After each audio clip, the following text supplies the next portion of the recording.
આજે આપણે બોર્ડ માસ વિશે અભ્યાસ કરવાના છીએ.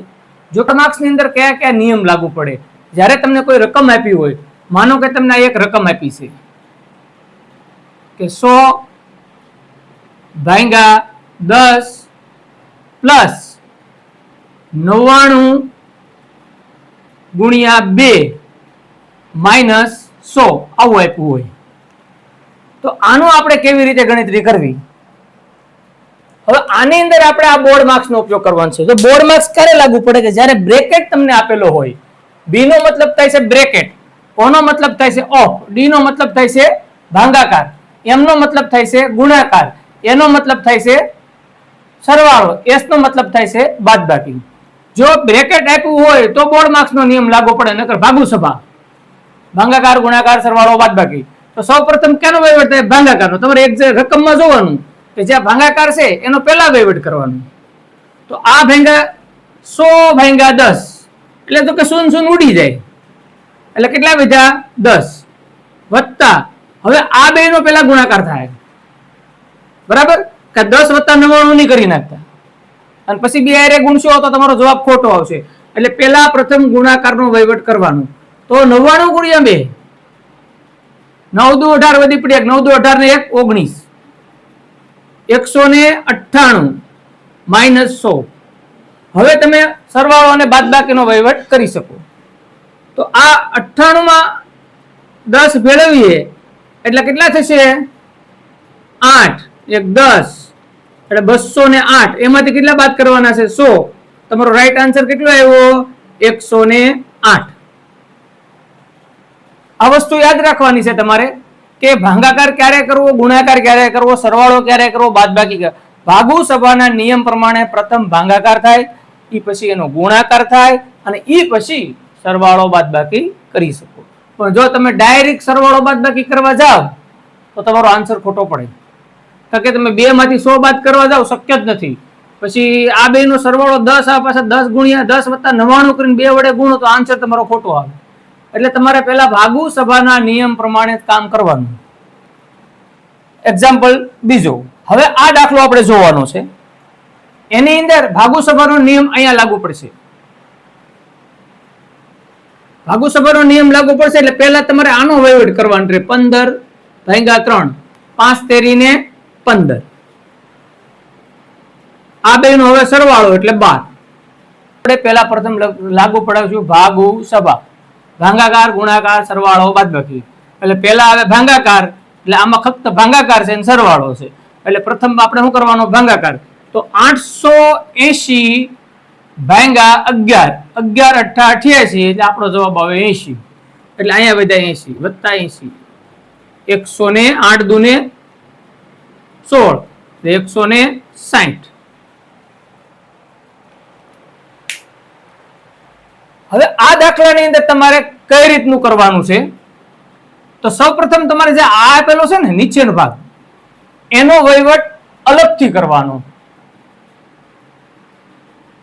આપણે આગળ ભણ્યા અપૂર્ણાંક ને પૂર્ણાંક ને મિશ્ર પૂર્ણાંક ને, રેડી? તો એ પ્રમાણે જુઓ, આ 3 નો આની સાથે શું થશે? ગુણાકાર. અને એનો જે જવાબ આવે તે 3 દુને 6, એનો આની સાથે સરવાળો એટલે 7/3. સમજાણું? બરાબર સમજી લેજો. જુઓ, 3 નો આની સાથે ગુણાકાર, 3 દુને 6, અને એનો આની સાથે સરવાળો 6 ને 1 7, એટલે જવાબ આવ્યો 7/3. 2 વત્તા 1 7/3. જ્યારે આવું આવે ત્યારે શું કરવાનું? તો જુઓ, આ અહીંયા ક્યાં છે? ભાગાકારમાં. 1 ગુણ્યા ઓલી બાજુ એટલે ક્યાં જાય? ગુણાકારમાં બદલાઈ જાય. રેડી? આ બાજુ લાવો એટલે કેવા થઈ જાય? ગુણાકાર હોય ભાગાકાર ને ભાગાકાર હોય ગુણાકાર, એટલે 3/7. એટલે હવે આપણો અહીંયા આન્સર આવશે 3 વત્તા 3/7, 2 વત્તા 3/7. હવે પાછો જેમ અહીંયા કર્યો એ જ રીતે અહીંયા આ બે નો ગુણાકાર, 7 દુને 14, એમાં 3 એડ કરી દેવાના, એટલે કેટલા થશે? 7 ને 14 ને 3 17, 17/7. બરાબર સમજાણું? સૌ પ્રથમ શું કરવાનું? આનો વહીવટ કરવાનો. બહાર કાઢી લો. એનો જવાબ આવ્યો 7/3. એ આપણે અહીંયા લખી નાખ્યા. હવે આ જે બ્રેકેટ છે આ એને અહીંયા બહાર કાઢી લો. મેં કીધું એમ કે આને આની સાથે આ ભાગાકારમાં છે પણ એને આ રીતે પણ તમે લખી શકો. એટલે 3 ઉપર વ્યા જાય ને 7 નીચે વ્યા જાય તો 3 × 3 3/7. એ તમારે અહીંયા લખી નાખવાનું. પછી અહીંયા 7 દુ ને 14. 14 માં 3 ઉમેરો એટલે 17. એટલે 17/7. ઓકે, સમજાઈ ગયું? એ પછીનો એક્ઝામ્પલ. હવે આમાં જુઓ શું નવીન આવ્યું છે? ઓફ. આનો વહીવટ આવ્યો. રેડી? તો જો આમાં કાઉન્સ તો નથી એટલે એને કાપી નાખ્યું. હવે પછી કોણ આવ્યો? ઓફ. તો પેલા ઓફ નો વહીવટ થાય. 144 ભાગ્યા આ ઓફ નો મતલબ થાય છે ગુણાકાર. ઓફ નો મતલબ શું થાય? ગુણાકાર. એટલે 12 × 12 એટલે 144 વત્તા 1 - 2. ત્યાર પછી ભાગુસભાના નિયમ પ્રમાણે પેલા ભાગાકાર થાય તો 144 ભાગ્યા 144 એટલે 1000. 144 પ્લસ 1 માઇનસ 2. 1 ને 1 2 2 - 2 = 0. રેડી? આ ઓફ વાળો દાખલો. તમારે નિયમ યાદ રાખવાનો છે. Board marks. પહેલા બ્રેકેટ, પછી ઓફ, પછી ડિવિઝન ભાગાકાર, ગુણાકાર, સરવાળો અને બાદબાકી. રેડી? તમારે રકમમાં કયું પેલું આપ્યું છે એ જોઈ લેવાનું. એવું જરૂરી નથી કે બધામાં બોર્ડ માર્ક્સના નિયમનું પાલન કરવાનું છે તમારે. ખાલી એમાં તમે રકમ જોઈ લેવાની કે આમાં ખાલી ઓફ જ છે. ઓફ પછી ભાગાકાર આવ્યો તો પેલા ઓફ નો જ વહીવટ થાય, પછી ભાગાકાર આવે અને પછી ગુણાકાર નો વહીવટ થાય, પછી સરવાળો, પછી બાદબાકી. માનો કે કોઈ રકમમાં પેલા કાઉન્સ આપેલો છે તો પેલા કાઉન્સ નો વહીવટ કરો, પછી સરવાળો ડાયરેક્ટ ગુણાકાર આપ્યો હોય તો ભાગાકાર ને ભૂલી જાવ, સીધો ગુણાકાર કરી નાખો, પછી સરવાળો અથવા બાદબાકી. જો હવે આ એક્ઝામ્પલ જોઈએ. મેં કીધું એમ બોર્ડ માર્ક્સ ના નિયમ પ્રમાણે પેલા બ્રેકેટ આવે, બ્રેકેટ નથી, પછી ઓફ આવે તો ઓફ છે, અહીંયા છે અને અહીંયા છે. તો સૌપ્રથમ આપણે બે જગ્યાએ ઓફ નો ઉપયોગ કરશું. તો અહીંયા ઓફ નો ઉપયોગ કરવા માટે આ બે નો શું થાય? ગુણાકાર. ગુણાકાર એટલે તમારે 0 1 2 અને 3, 1 2 અને 3, 1 1 1. હાલો, પેલા ઓફ નું કામ પૂરું. આ બીજા ઓફ નું તો આ બે નો 300 × 10 એટલે ખબર હશે કેટલા આવે? 3000 ભાગ્યા 1500, અહીંયા 200. હવે ભાગુસભાના નિયમ પ્રમાણે હવે આવે ડી એટલે કે ડિવિઝન. તો પેલા બે નો શું થશે? ભાગાકાર. તો જો 200 ભાગ્યા 1000. રેડી? તો 200 ભાગ્યા 1000. 100 ને 100 ઉડી ગઈ. અહીંયા વત્તા 3000 ભાગ્યા 1500. આ બે ઉડી ગયા. 15 દુ ને 30. હવે અહીંયા કેટલા વધ્યા? 2/10 વધ્યા વત્તા 2. તો તમને ખબર હોય તો પેલા બે ના શું કરવા પડે? છેદ સરખા કરો એટલે ઉપર 10 વડે ગુણવું. આપણે આગળ જોઈ લીધું. બરાબર? અપૂર્ણાંક સંખ્યાને પૂર્ણાંકમાં ફેરવો, દશાંશ વાળી સંખ્યાને અપૂર્ણાંકમાં ફેરવો, એમાં આ આપણે નિયમ ઉપયોગ કરતા. રેડી? એ આપણે ચેનલમાં એનો લેક્ચર આખો આપેલો છે, જોઈ લેજો. હવે જુઓ, ત્યાર પછી જુઓ 2/10 વત્તા 20/10. હવે બે ના છેદ સરખા એટલે ઉપરનાનું શું થાય? સરવાળો. તો આ બે નો સરવાળો કેટલો થશે? 10 20 ને 2 22. આ તમારો આન્સર. આ રીતે તમારે ભાગુસભાનો નિયમ અથવા બોર્ડ માર્ક્સનો નિયમ ઉપયોગ કરી અને દાખલા સોલ્વ કરવાના છે. ન સમજાય તો વિડિયાને પાછળ લઈ 2 વાર જોઈ લો, બરાબર સમજી લો અને પછી જ આગળનો દાખલો જોઈશું. જુઓ વિદ્યાર્થી મિત્રો, આપણે આ દાખલો છે ને થોડોક લાંબો છે એટલે આને જેટલું ટૂંકું થાય ને એટલું આપણે ટૂંકું કરી નાખવાનું. તો જે સેલો જે આપણે કાઉન્સ આપેલો છે ને એનો આપણે પહેલા સાઈડમાં એનો વહીવટ કરીએ તો થોડુંક આપણે હળવું પડે. નકર તમે જો આને સ્ટેપ બાય સ્ટેપ લખવા જશો ને તો બોર્ડ પણ ટૂંકું પડશે. એટલે સૌપ્રથમ તમે આ 12 નો વહીવટ કરો, બરાબર? તો 12 નો વહીવટ અહીંયા કરો, અહીંયા 2 આવે, રાઈટ? 7 માંથી 5 જાય એટલે 2, 2 ને મગજમાં બેહાડી ગયો. પછી આનો વહીવટ કરો, બ્રેકેટ નો, એટલે કેટલા થઈ ગયા? 3.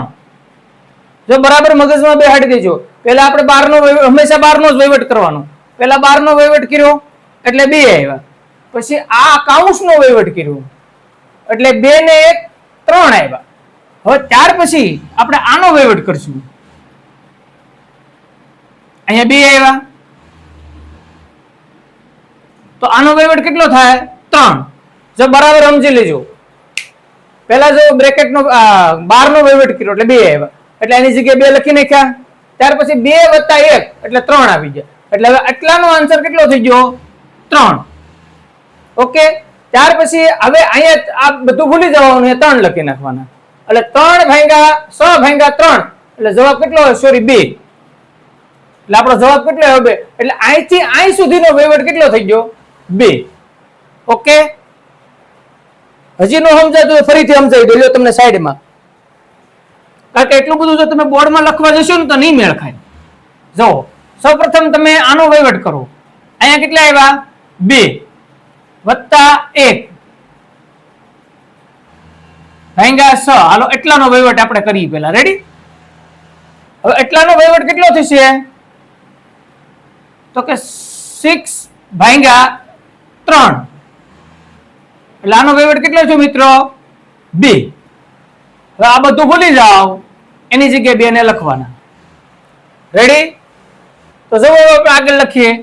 144 ભાગ્યા 12 ઓફ 2/3 વત્તા 2/5 મોટા કૌંસમાં વિધા 3/2. ઓકે. સમજાણું? આ 12 નો વહીવટ કર્યો એટલે 2 આવ્યા, 2 માં 1 નાખ્યા એટલે 3 થયા, 3 ને 6 વડે ભાંગ્યા એટલે 2 આવ્યા. ઓકે. રેડી?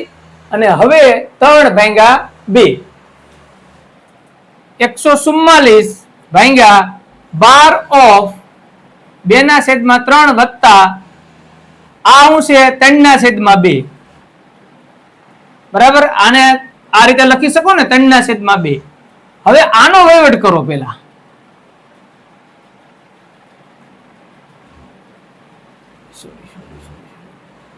હવે આપણે ભાગુસભાના નિયમ પ્રમાણે સૌપ્રથમ કોનો ઉપયોગ કરશું? ઓફ નો. તો ઓફ આપ્યા હોય તો 12 ગુણ્યા 2/3 4 તેરીને 12 એટલે કેટલા વધ્યા? 6. 144 ભાગ્યા 6 આ બે ગુણાકારમાં છે, વત્તા 3 દુ 6 અને 5 દુ 10. હવે પેલા ભાગાકાર કરો અને 6 વડે 144 ને 6 વડે ભાંગો. 6 દુ ને 12 ઉપરથી ઉતરો 2 6 24 એટલે કેટલો આન્સર આવશે? 24. 6/10. હવે જો મેં તમને કીધું એમ બેયના છેદ કેવા કરવા પડે? સરખા. એટલે અહીંયા કેટલા થયા? 240 વત્તા 6/10 એટલે 247/10. આ રીતે તમારે દાખલો ગણવાનો છે. બરાબર? સમજાઈ ગયું? નો સમજાય તો એકવાર રિપીટ કરીને જોઈ લેજો. ઓકે. તો આ લેક્ચર અહીંયા આપણે સમાપ્ત કરીએ છીએ. હવે આગળના લેક્ચરમાં આપણે આગળના નિયમો જોઈશું.